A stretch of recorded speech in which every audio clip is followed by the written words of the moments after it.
Welcome back to the show.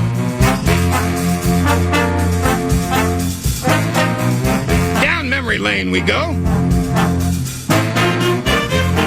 course he's a homer. You don't think Paul Leon's a homer? Stop it! I'm drinking till I forget the 1999 NFC Championship. You gotta be taping me! It's PA 9 to noon on the Fan.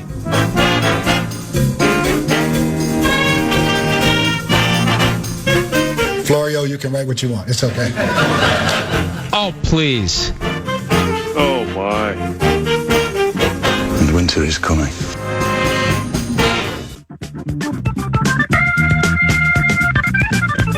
Thank you, Minneapolis. And thank you, everybody outside of Minneapolis, for listening via the free iHeart Audio app. Good morning. This is 9 to noon.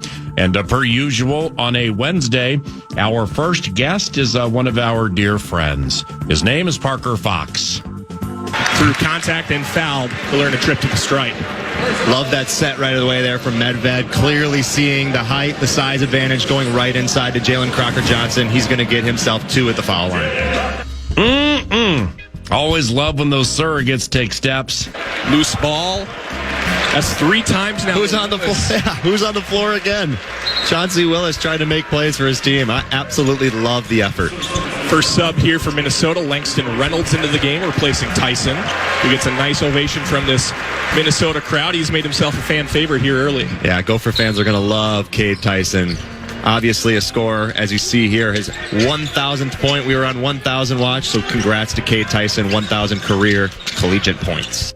30 for that Cade Tyson. Love was in the air. And this is not a radio show. It's a love covenant. Always great to see and hear Parker Fox. Yeah, love the aggression here. Langston Reynolds get caught up on that ball screen. Takes it to the rim. I don't know about the foul there. Looks like he was pretty vertical. I think Jalen Crocker-Johnson agrees with me, but nonetheless, it's 2 points going to the free throw line. A guy in Ace Talbert, he was 1 for 5 from the floor before that, now 2 for 6. Searching for his game, talking to head coach Jeremy Luther before the game. He said that that's a guy that they need to have his offensive game going if they want to compete in games like this. That was from Big Ten Plus on Monday, and former Golden Gophers basketball player Parker Fox at Parker Fox 24 via X joins 9 to noon now. Here's how much the Love Covenant loves Parker Fox, who had a love theme with those 3 drops we have secured. Here's how much we love you. To secure said highlights, Mad Producer paid $14 to get into the system. Hey, paid $14 for a month. No, yes. Oh, Yes. that is too kind. And it was worth every second of it. And I started pulling the highlights this morning. I listened to some of it last night, and then I just was jumping around. And I realized that there was a love theme. That as you were sitting there on the hardwood watching your alma mater face Gardner-Webb and the Running Bulldogs or whatever they're called, every time I would jump in, like, okay, is Parker going to talk here? Is Parker going to talk here? It was you loving on somebody. Like, it was such a positive feel to the opener at the barn. So love was in the air. It felt like during your first time doing the analyst work there, which was terrific. You did an awesome job. But love certainly was the theme of the highlights I found this morning. It was worth every bit of that $14 charge that my wife's going to argue with me about later today. Seems like it went well for you. It did, and I think you're right, Nordo. It was approach that I wanted to have. I think just being a fan of, analyst work, color commentating work, and listening to it my whole career, I've always been passionate and complimentary when people are giving me compliments, right? And I think especially on a BTN Plus, where if you're paying that subscription, you're probably watching for a reason. You're probably family or friend or loved one watching your buddy. So I was trying to give as much love as I could. I got to continue to work on maybe some of the other aspects of it, but that was actually the first time I was hearing it. It was a busy day yesterday. I was going to go back and watch it today, but I appreciate you guys doing that. I got to log in if you need it. Yeah, clearly, right? Nordo and I live maybe, 7, 8, 9, 10 miles away from each other. But when I sent him the text last night after 7 o'clock saying, need 3 Parker Fox related highlights from the Gardner Webb game, if you can even find them. I think I heard the, come on, from like 10 miles away. Waited. It cost me $14, but I got the highlights. It was the best that I sent him the sneaky code. That is the best. That's cool, man. Big Ten Network selling an extra subscription there. Did you wear a suit a size too big, kind of like, the first day of school? I always love that one. No, I think my suit fit me. It was from my second year at the U. Obviously, I've lost a little bit of weight since then, so it was probably a little big in the thigh and buttocks region, but nonetheless, it still fit me. It looks sharp on TV. Yeah, I appreciate it. Thank you. Did your parents watch? Yeah, they did. Yeah, they were debating if they wanted to come, and I was like, well, you should just watch because you won't be able to hear me if you come to the game. So they watched on BTN Plus. They bought the login as well. So how about Will in the bow tie, by the way? Yeah, he was good. Bow tie, and he did a great job on the call. Yeah, he did. He's a student, right? Student at the U. Yeah, so these BTN Plus Will games. Peterson? That's correct. Good job, bud. He's a Hermantown kid. They give these opportunities with the BTN Plus to the students, and he after his first media timeout, he was like, "Dash, I'm not doing very well." And then he caught a flow, and he whispered to me in the talkback, he's like, "I'm in the flow state." So just one of those things where he was doing his thing, but it was just a lot of fun. Hermantown and basketball Don't really add up, do they? Usually the Hermantown vibe is, he shoots, he scores. Puck deflected to the corner. Right. Yeah, as it goes careening around the boards. Look at that word. Did you, I shouldn't even have to ask this, but the assumption is, of course you comped the banker to courtside, right? Yeah, exactly. That's definitely good for business. Cade Tyson at 30. Cade Tyson. Tell us about Cade Tyson. Yeah, he's a stud. I think obviously you're going to get into the regular season. You're going to have longer, stronger wing defenders in the Big Ten guarding him. You're going to have better scouts and game plans, but he's the focal point of their offense right now. Talking to head coach Nico Medved, they love where he's at offensively. He's a 3-level scorer. He's shooting the ball really well from 3. Just 2 years ago at Belmont, he shot it from 47% from 3 on 5.5 attempts a game. So you talk about a legitimate 3-point shooter. And then he gets to the rim. He can hang in the air. He can finish through contact. He can get on the rim and throw a dunk down. And then in the mid-range, something we haven't seen yet, but I've seen it in practice. He can come off ball screens and knock down the little midi. So I truly think he's a 3-level scorer. He's very calm. He's very composed. He doesn't get too high, too low, and that's something you look for as a head coach. Jalen Crocker Johnson with a double-double. Yeah, tell us about him. He was a beast on the rebounding boards. First play of the game, Nico set up kind of it's basically a false action. So he's kind of fake cutting, and then he flips his hits and seals the defender. They went right inside to him early. He's got a good size advantage at the 4 position. He's strong. He's athletic. He defends really well, but I think the best part of his game is rebounding, and that's going to be key. As you know, PA, the Big Ten, there's some big boys down there. And when you have to go up against Trey Kaufman-Wren, Oscar Clough, Daniel Jacobson of Purdue, like some of these guys, they're going to have the height advantage vertically. But if you can box them out, if you can move them, if you can separate space, you're going to have the opportunity to rebound. That's something he's going to be able to do just with his size and physicality. With the new coach Nico Medved, yeah. What's realistic when it comes to a turnaround that A is a turnaround, B it's a terrific turnaround, C wow it's a turnaround that captures potentially the imagination of the nation. Like with Cade Tyson and Jalen Crocker Johnson and some others and stuff like that. We're talking transfers. We're talking winning recruiting battles within this state. Yeah. Like, what do you see? Yeah, I think as we know, as Minnesota fans and people that are listening know Gopher Hoops, you don't have the NIL budget that you might have at Purdue or Indiana or Illinois and some of these schools. So you have to find ways to get mid-major guys that have been successful at their last spots. They're competitors. They're guys that want to win.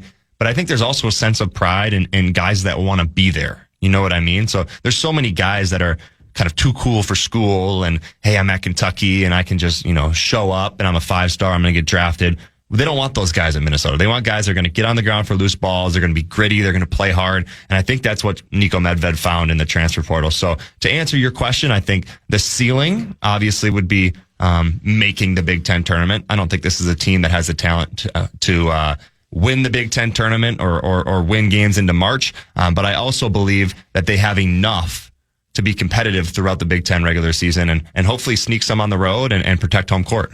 A dumb question while I was watching you and Will last night. I think you said something like maybe one or two players had followed Nico from Colorado State. Yeah, just one. What, was that surprising at all, or is that more natural to the existence of the portal, or was it a senior-laden roster, et cetera, as Nico came to Minnesota? Was that a surprise? Not really. I think there was a big senior presence. Colorado State also did hire their assistant coach. So I think that was, and I'm going to mess his name up. But Ali Frokamesh meant something I think like you that. nailed it, actually. Some close I think it's Sheikh Mohammed bin Rashid Al Maktoum. Wow, that's a name. Thank you. But nonetheless, they did have some seniors, a heavy senior class. They had a kid drafted to the Sacramento Kings. Yeah, and it's Nick Clifford. Nick Clifford, yeah. Bro, when he's not hurt, he's a baller. He's a stud, yeah. Can we get some Nick Cliffords here? Oh, we definitely can. And I think that Nick Clifford is the exact kind of guy that Nico Medved wants to recruit. He wants to recruit positionless type of players. If you watched his offense the other night, it's almost positionless. The only position that is true is the center position that initiates the high post entry stuff. But to answer your question, Nordo, I think it's a mix of a little bit of everything. But if there's a guy that you wanted to get to come with him, it is Jalen Crocker-Johnson. He's just very versatile. He understands Nico's offense, and you can tell it's evident that he's really a leader out there on the court trying to get guys in the right spots because he knows what's going on. And I think Gopher fans are going to love him based on what I heard on the call last night. So I'm excited for JCJ. Let's go. There you go, man. They love, bro. They definitely are. He can shoot it too. Like, I think you look at him and you look at his numbers over the past couple of years and you think he operates inside. Like, I think he hit 3 or 4 threes in the exhibition game. So he can stretch it outside and he's really effective in all facets of the game. But like I said, rebounding is going to be something that he needs to do because I think they're going to have to go small ball with him at the 5 a little bit just with their center depth. And Robert Vihola is going to, He's vertically challenged a little bit, only 6'8". You're gonna see a couple 7-footers in the Big Ten. So there's gonna be a couple fouls there. And where do you go next? I think you go small with JCJ at the 5. When's your next one?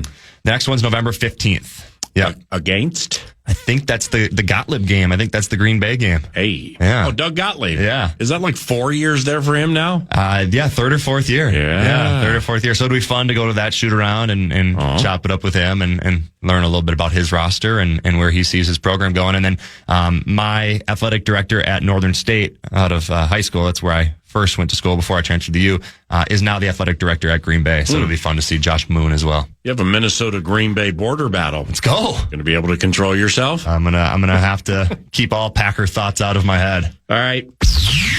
Russo Radio joins at 10 o'clock today. Russo Radio, covering the Minnesota Wild, writing about hockey, 10 o'clock, 9 to noon today. Do you happen to know where Michael Russo is right now? Do I? Yeah. Couldn't tell you. He's in Cleveland for Taylor's practice. Oh, is he? Fantastic. He's in Cleveland for the rivalry I series, should be USA and Canada. Yeah, that's where I should be. Wild lost a few games in a row, and suddenly he's covering. ships. He's found other interests. Off the NHL Network. That's fun. That's exciting. Yeah, they got their They got the game tomorrow night. Yeah, tomorrow night on NHL Network. She's fired up. It'll be fun. And then they go to Buffalo. That is correct. And then Edmonton for 2. That's correct. And I think Russo Radio is covering this. Wow, that's fantastic. He's preeminent. I mean, he's the best. Elite beat writing mind. Totally. And he's in Cleveland, where I think I got this in the Russo mix. I think there are 7 Minnesotans on the USA roster, something like that. Sounds right. And I'm going to guess Wisconsin Badgers women's hockey is either 1 or 2 in the country. 1. It's 1, right? Yeah, they're ridiculous. Okay, because I'm looking at these rosters, and then you got like Minnesota Frost, Taylor Heisey, Minnesota Frost, Zumwinkle, Panic, all that. But then you got at least 3. 5.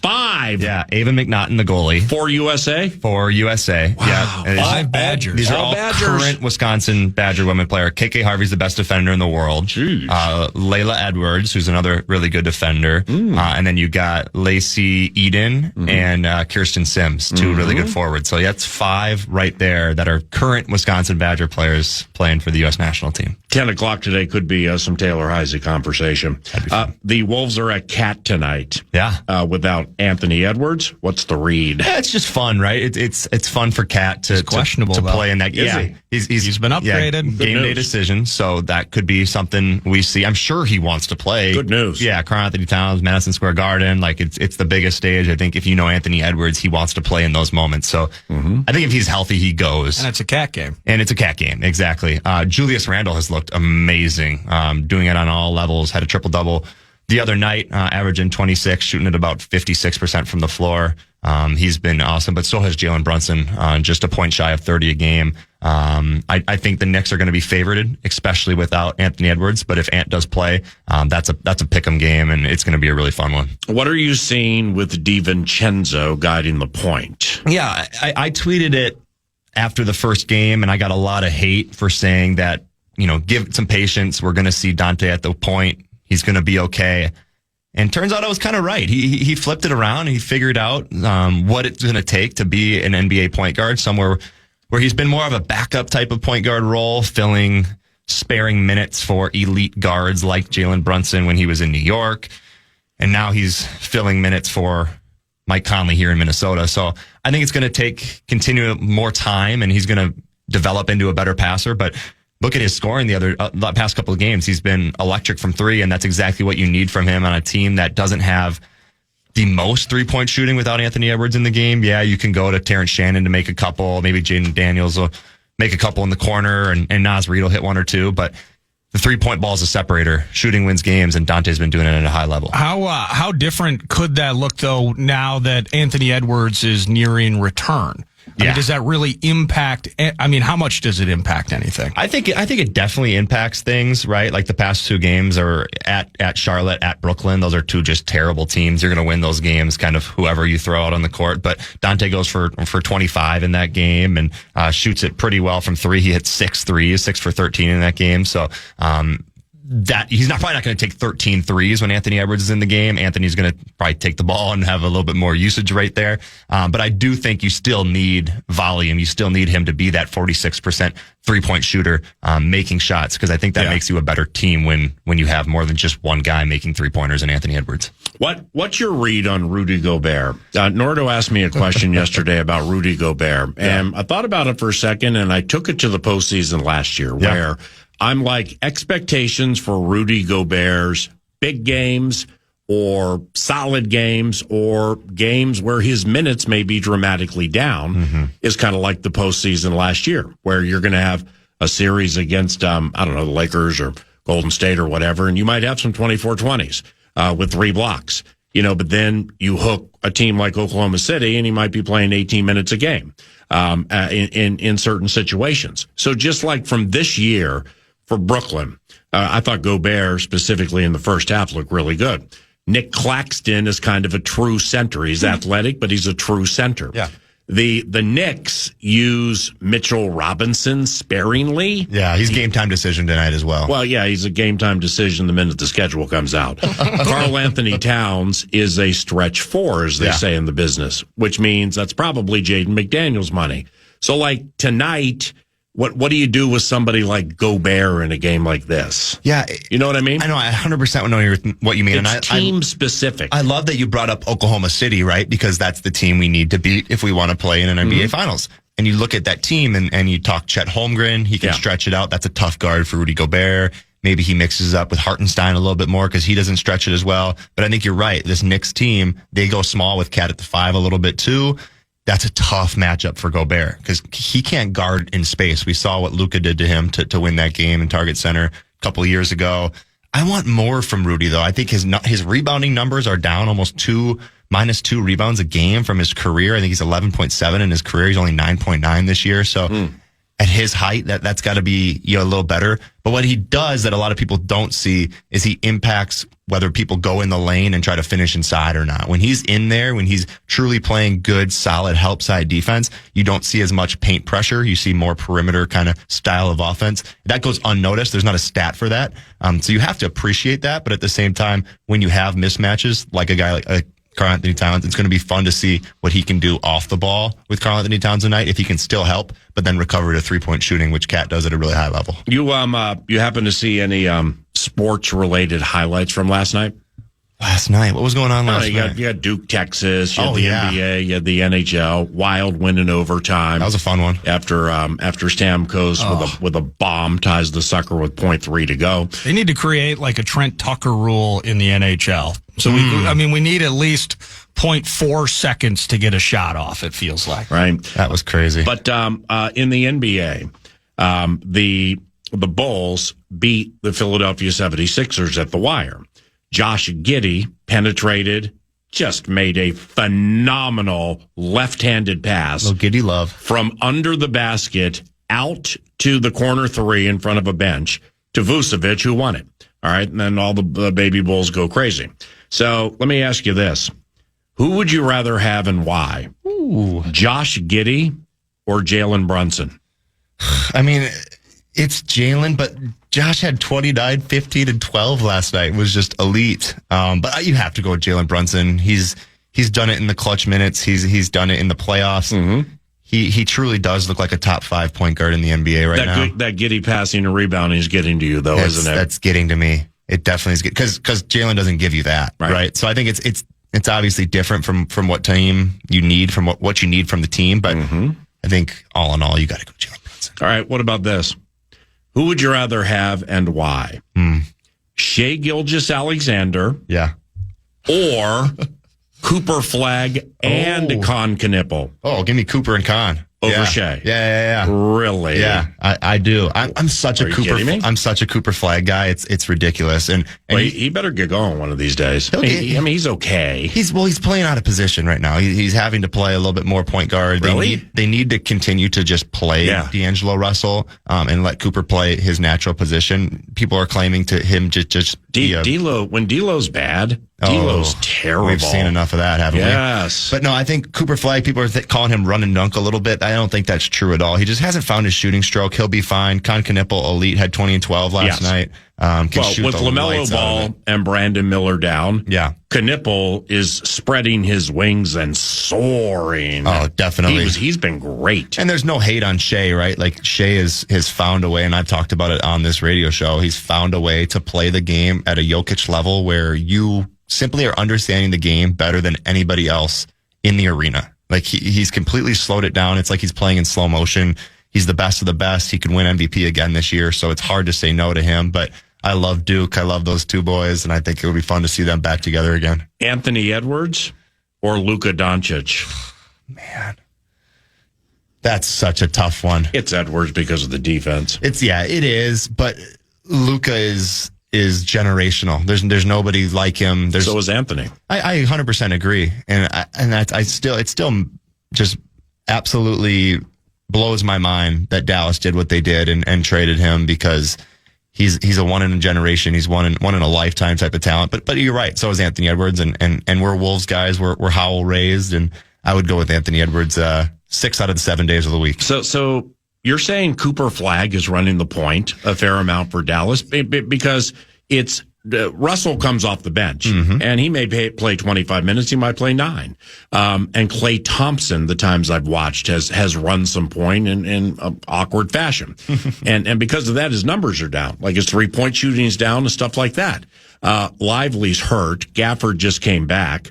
It just seems that, and the reason I'm making this Dallas fan line is I think if and or when Kyrie Irving comes back and they keep him in one piece, that team could be a handful in the postseason, but they got to get to the postseason first. Well, if you look at their depth chart, their starting point guard is Cooper Flagg with a backup in Brandon Williams and then a third string in D'Angelo Russell. Wow. Klay Thompson, like you mentioned, it's hard to watch when he's at the point guard. That's not his natural thing. He scored 37 points on 4 dribbles once in his career. That's not what a point guard does. Yeah, teams are picking him up three-quarters court. Yeah, totally. And then now all of a sudden you get set and there's 8 on the shot clock. Yeah, but PJ Washington's been their key piece for me.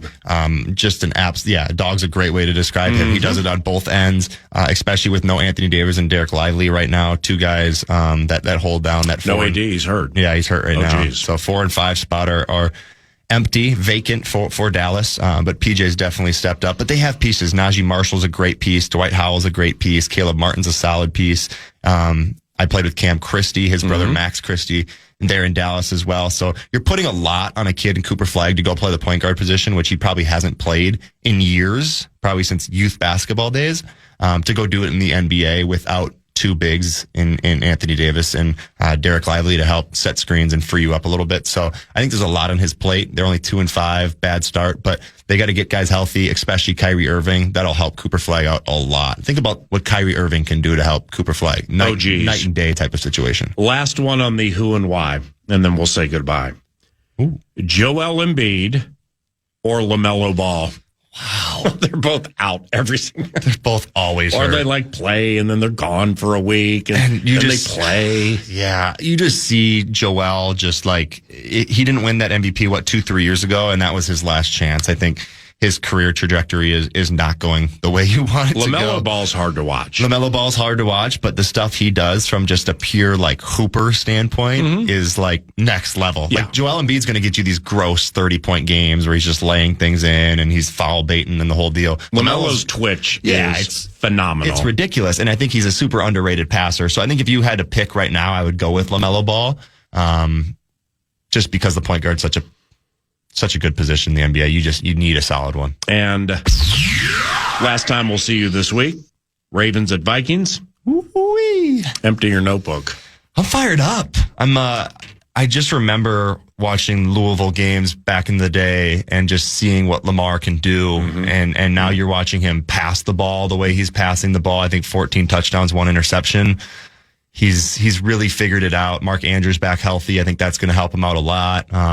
Rashad Bateman was one of my personal friends at the U in that athletes only cafeteria. Daniel Falalele, another one on that offensive line. It's going to be a test. But I was really excited with the way the defense played last game. I think if you carry that over coming back home, if you're able to do that, if you're able to put pressure on Lamar, I'm sure there's going to be a spy, right? I think Blake Cashman's probably going to have his eyes on number 8 at all times. And then you got to stop the run. That's something that's obviously very important for this Vikings team. They didn't do it very well in LA, but they did it well last game in Detroit. Derrick Henry's a monster, but if you can stop him, you shut down a lot of the things they want to do. And then you got to score the ball. JJ looked really confident, and I think this offense is starting to click a little bit. So I got Vikings in a close one. Let's go 27-24. Skull. Terrific work Monday. Great debut. Thank you. The 15th will be even better. Let's go. And we will see you next Monday. Okay? Love you, man. Love you too. That's Parker Fox at Parker Fox 24 via X. And 9 to noon, boom, is in the air. Courtesy of TimberTech and TimberTech.com. What's on deck 9 to noon includes NFL trade deadline analysis around the corner, followed by Mike Florio, ProFootballTalk.com, followed by Russo Radio. And John Hines, coach of the Minnesota Wild, joins at about 11 o'clock today. Good morning. Sneaking up on 9:30 at FM 100.3, KFAN, your cash thing leader. The Fan, along with 2 men in a junk truck, want to give you a chance to put $1,000 in your hand with the National Cash Contest and bonus bucks, if you will. The keyword is cash. You might win some cash if you enter that keyword in at KFAN.com. Keyword cash, KFAN.com. Now, 9 to noon never pounded the fist for the Minnesota Vikings to trade. All right, the NFL trading deadline has come and gone. Actually, like Mad Producer and I text a lot, and I can't say from either one of us it ever came up. Like Vikings and trades, and what do you think of this? No, it didn't. Nordo's more inquisitive than me, naturally, or at least at this stage of our lives, and not even a single, like, quote, hey, Hawkinson has 2 TDs the last 20 regular season games. What do you think they could get for TJ Hawkinson? Like, not even anything like that. Nothing with any of that, with at least us two. Why? It's because we like the team, and it's JJ season. And we endured 16 different O-line quintets. No Gink is on fire for 5 of them. No Addison for 3 of them. You almost lose a game in London because of a wire. And we're supposed to break up this band? Oh my gosh. So that never really was on the minds of the 9 to noon tandem. No. Funny when attention heads the way of 51, 58, and 43, Cashman, Grenard, and Van Ginkel. What happens to Javon Hargrave? 2 games with those guys, and he has 3 sacks and 1 million pressures. Javon Hargrave, 2 games with Cashman, Grenard, and Van Ginkel, and we got 3 sacks. We like our squad, and it's JJ season again. Should be fascinating every week as the 22-year-old franchise quarterback grows. But he was so in control in the Motor City. What should the expectation be for Sunday? That's where the focus of 9 to noon went, as opposed to like who's available for trade and how much would you have to give up to get somebody. So nothing really on the trade front here, but there certainly are some vibes from an NFL trade deadline day yesterday on which we can opine. But first, FIHA. We'll call it FIHA. Fairness and Host Act. Picked a really good day yesterday to say stars won't get moved because teams like holding on to them. And then Sauce Gardner, perceived star, at least in my estimation. Sauce Gardner and Quinnen Williams get moved. Jacoby Myers ain't a star. All right. Ravens got Draymond Jones on Monday. He has 4.5 sacks this year for the Titans. He's a defensive end and is pretty tough. Now, he'll be in the mix Sunday for his Ravens debut. Sauce and Quinnen and stars. Like, I've never been as infatuated with Sauce Gardner as much as most are, but always have been in love with Quinnen Williams. Now, Sauce goes to Indy to help a middling defense and for a team sensing the AFC is wide open this year. Our defense, make that our offense, is high end. So let's pedal 2 first and make a run. I mean, that's clearly what Indianapolis Colts management looked at, is let's get Sauce Gardner, let's give up 2 first-round picks with Jonathan Taylor and Pittman Jr. and Ty Warren, who's fantastic, and a very nice offensive line, especially with Quentin Nelson playing the way he is at left guard these days. Great. Okay, so they do that with Sauce Gardner. But how about Dallas? And Mike Florio from ProFootballTalk.com joins around the corner. How about Dallas? I don't understand it personally. Well, it's when they made the moves they did, it caused me to think back to Monday. Because Jerry Jones, I think Jerry, now knowing what we know with the trading deadline gone, I think Jerry Jones lost that game for the Dallas Cowboys on Monday night, and here's why. Because he shared the day of that game, that Arizona game, because he has to splash. He has to be the center of attention. And he shared that he's going to be trading. The Cowboys are going to trade. And then he's like, they already had one done. Yep. For a guy who can start right now, and didn't offer any names. Well, that ended up being Logan Wilson, the leading tackler for the Cincinnati Bengals. So off that before the Monday Night Football game, he probably thought they'd run through a wall to not be the guy traded, when in turn, they were out to lunch all night, a brain-boggled bunch of Cowboys. And it went the other way. That they were distracted and honestly never were in the game as a home team against Arizona. So now they have a new green dot in Logan Wilson from Cincy and didn't pay much to get him. Don't mind that. Then yesterday, Jerry moves a 2026 second round pick and a 2027 first for quality stock in Jets defensive tackle Quinnen Williams. The Cowboys are 3-5-1 in a division they can't win. Just think about that. Yep. Teams with losing records don't usually make moves like this. Let's vet that out and unpack it with Mike Florio, PFT next. Mike Florio, ProFootballTalk.com, NBC's Football Night in America, and an author of several books, joins us now. And Mike, with the Minnesota Vikings getting healthy at Ford Field and pulling truly one of the, at least point spread wise, bigger upsets of the season, what did you make of it? And good morning. Well, good morning, Paul. Good to be with you. I was pleasantly surprised. Maybe I should say pleasantly stunned by what the Vikings were able to do. They went back to Ford Field after that Week 18 game last year where the Lions were basically the same team that they had been in Week 18, and the Vikings very different. J.J. McCarthy with his third NFL start, and really more pressure than any quarterback has had on him this season, maybe in multiple seasons, when you consider everything that had piled up from the, do we keep Sam Darnold, do we keep Daniel Jones, do we bring in Aaron Rodgers, what are we going to do at the deadline if there should be a face plant by J.J. McCarthy in Detroit? Should we bring Kirk Cousins home? At least it had to be on the edge of the radar screen as a possibility. So he had to show that he could get through a game like that, not just healthy, but effective enough to keep it close, keep it respectable, keep it as something other than the national embarrassment that we saw 13 days ago in L.A., 37-10, where I think even the most ardent supporter would have to look at that and say, well, this season's over. What are we going to do next year? And to see J.J. McCarthy step up in that situation and remain calm and confident and determined and poised, that third down play, I think, was the most critical play of his career so far. And it showed, number one, a confidence in and willingness to trust him with the game in his hands and to throw the ball not to Justin Jefferson or Jordan Addison, but to Jalen Naylor, I think was also an added boost and benefit, and it worked. And it's the kind of thing that will make people believe.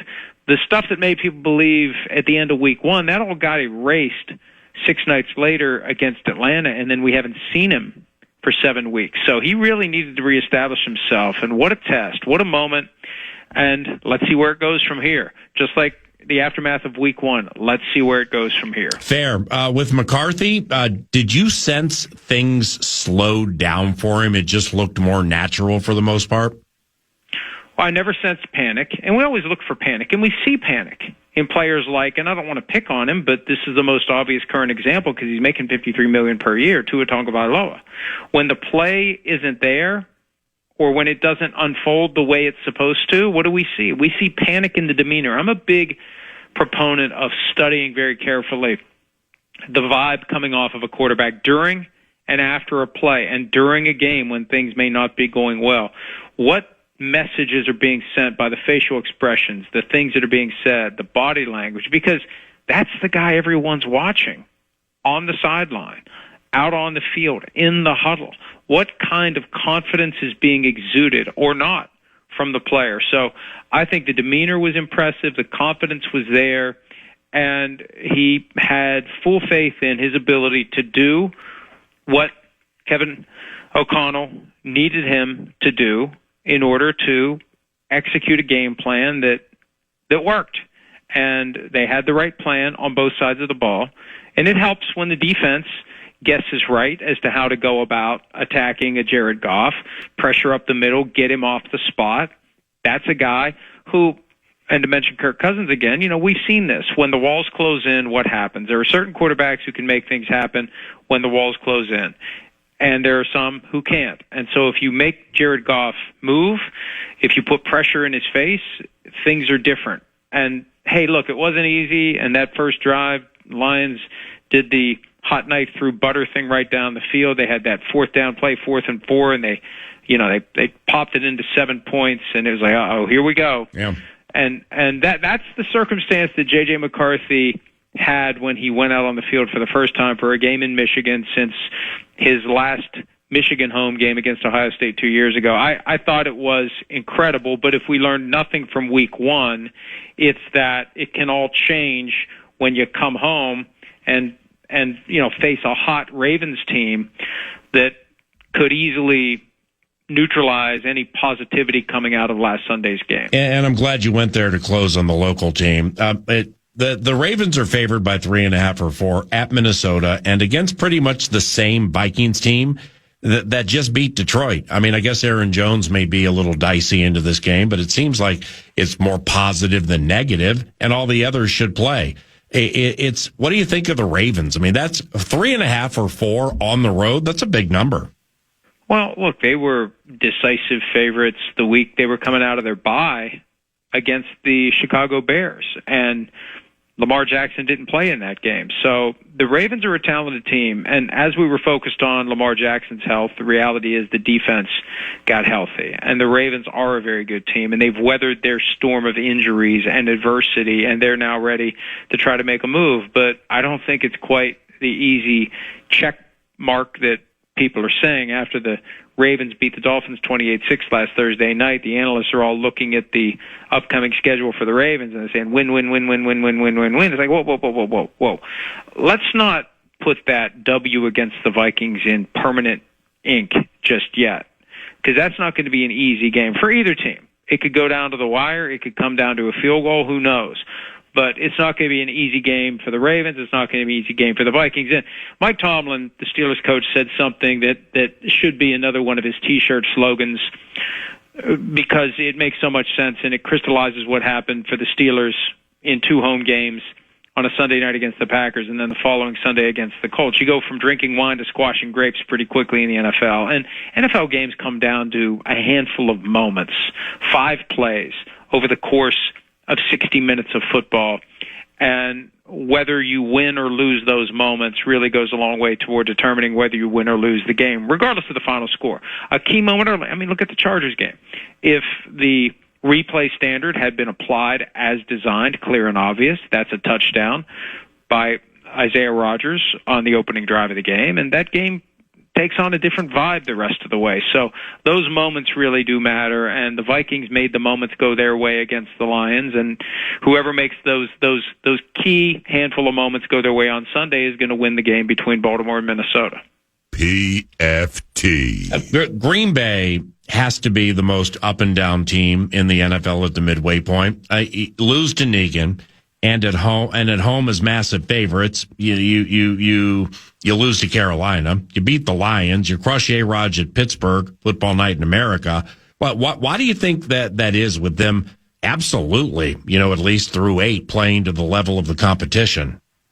I think one of the problems is, and I hate to say it because I have always felt bad for Jordan Love. He's the one guy who didn't ask to be thrust into the middle of the Aaron Rodgers, Green Bay Packers front office drama.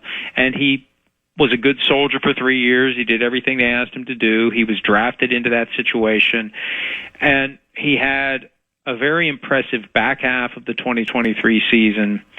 It earned him the contract that he signed last year. And then last year, he had the injury in week 1, and I think he's got a stubbornness about playing through injury when maybe he shouldn't, and I think his injuries impaired his performance last year. But, boy, he's had some moments this year where game on the line, time for a big throw, had that interception against the Browns that opened the door to the upset, not making the big throws in the big moments, not having that ability to deliver. I talk about those 5 plays per game. When one of those 5 plays for the Packers is Jordan Love's got to go out and make a big throw, what do we see? He had that interception that was kind of thrown up for grabs against the Panthers. And I just wonder, is he a guy you can rely on in a big spot? And it's a fair question. And you know what's hovering over this whole Packers thing? Even though their record is very good, they were the 1 seed in the NFC entering the game against the Panthers, the game they should have easily won in theory. And before the season, the new team president, Ed Policy, said, hey, we'll take up the question of whether or not we extend Matt LaFleur, the head coach, and Brian Gutekunst, the GM, after the season. And if they don't get these deals after the season, they enter next year lame ducks, and who knows what Ed Policy is going to do. It's no different than having a new owner for a team. Yeah. And when you get a new owner, what's the new owner want? Because the people who are in place weren't hired by that owner. It's no different than when you get a new GM. What does that person want by way of a coach? When you get a new coach, what does that person want by way of a quarterback? And the futures of both Gutekunst and LaFleur could be hinging on what happens the rest of the way. And it just feels like it's teetering and it could go either way, especially without Tucker Kraft. That's a massive hit because he's a very reliable target, productive tight end. They're going to have to move on without him. They got to find a way to win games, and they have to win games convincingly. They've had games this year where they look like the team they were supposed to be, like when they beat the Lions week 1, they beat the Commanders on the short week, they beat the Steelers, but they've had some moments, those 2 losses and that tie to the Cowboys. It's like, what's really going on with this team? So they got the Lions again coming up, they got the Vikings twice. It's going to be a fight for them each and every week, and we've got to see more from that offense. We've got to see more from Jordan Love. You mentioned the Cowboys. A couple to close here with Mike Florio, ProFootballTalk.com. The Cowboys are 3-5-1, and I think with no chance to win their division. Yet Jerry Jones is trading first and seconds and making big trades, and that Monday distraction that did them no favors against Arizona, right? What Monday distraction? He went and said that we will be trading, and we already have one done for a starter who can play immediately. So, I just know how locker rooms work, man. When you do things like that you may think it'll be like, all right, they're going to run through a wall for us now. No, it went the other way. They were brain boggled, and they had no idea what their owner/GM was talking about. Well, that assumes that they even hear what he says. I think Dak Prescott at some point over the past few years said, I just tune this guy out. And I think that's what the locker room has to do. And I asked you which distraction because there were multiple distractions from Jerry Jones when he appeared with Stephen A. Smith on Sirius XM on Monday. And one thing Jones did, he said what I've believed for years now. He's a carnival barker. He's a huckster. He's a snake oil salesman. He wants the team to be relevant. And he said, when things get slow, I'll stir the SH-T. He said that. And he knows that this is all part of a game. It's part of a grift. It's about getting people interested in his team. And look at what he's done. You could argue that the fact that they have been able to continue to generate massive audiences, they continue to be the team that every network wants on its airwaves because people watch, even though they haven't played in an NFC championship game in 30 years. In the first 30 years of the Super Bowl, they played in the game to get to the Super Bowl 16 times. In the next 30 years of the Super Bowl, 0 times. And they're still a hot commodity because of Jerry Jones. And he prioritizes that over winning. Now, he tried to argue the other day, I don't think anything I've ever said has kept us from scoring a touchdown. Well, there's no bright line connecting the two, but his approach and his attitude and his desire to make things interesting and to keep the team relevant, that supersedes good football decisions.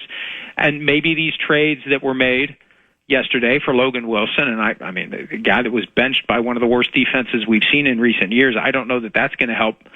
All due respect to Logan Wilson, I mean, If you can't get on the field for one of the worst defenses we've seen in recent years, I don't know how much you're going to help another one of the worst defenses in the NFL. And this Quinnen Williams trade, I don't know that that helps them to give up a first-round pick, a second-round pick, and a player to get Quinnen Williams, but it's about making the Cowboys relevant and doing something. You know, there's a game brewing in 22 days, late afternoon on Thanksgiving, where the Cowboys and the Chiefs are getting together. That's going to be the most watched regular season game in NFL history. Wow.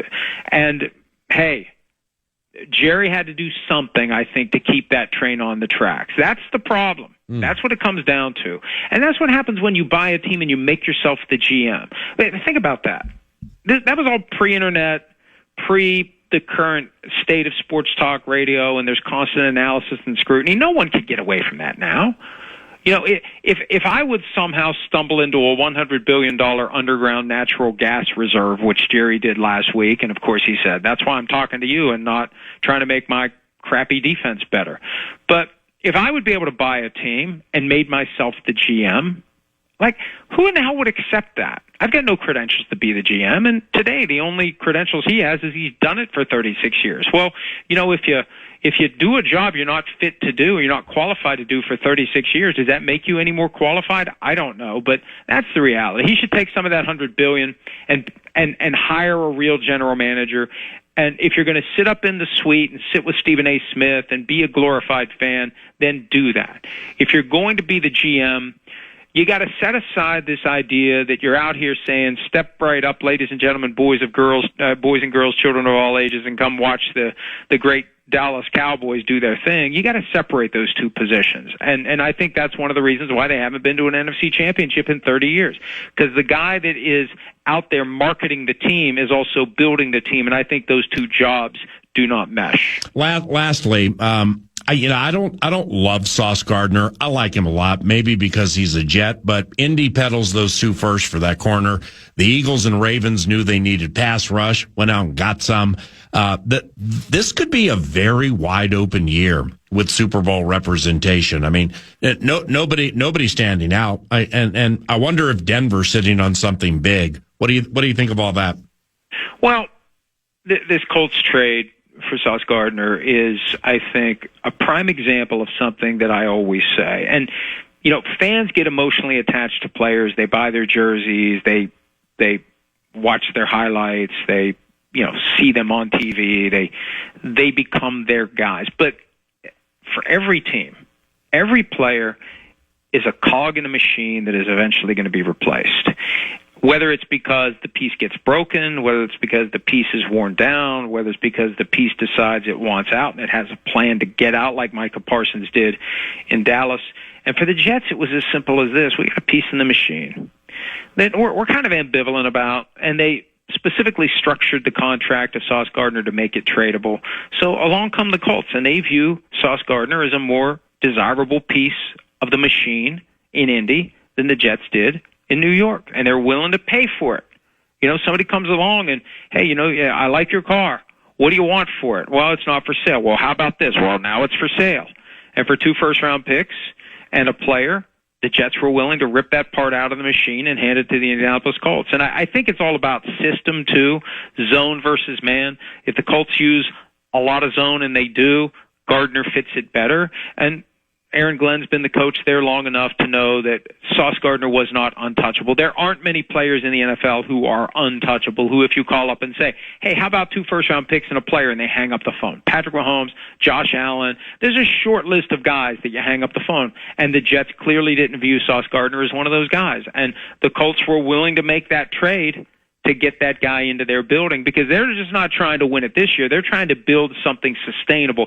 Sauce Gardner isn't a rental. Sauce Gardner is a buy. He's an acquisition who's going to be in that machine in Indy for years to come. I appreciate you, man. Have a good week, all right? See you, Paul. Yep, see you, bud. Mike Florio, PFT. Yeah, ProFootballTalk.com. Author, newest book, Big Shield. You can learn more about that at ProFootballTalk.com. It's 10:01. We head to Cleveland to hook up with Michael Russo. Some Russo radios around the corner, and you're listening to 9 to noon on KFAN.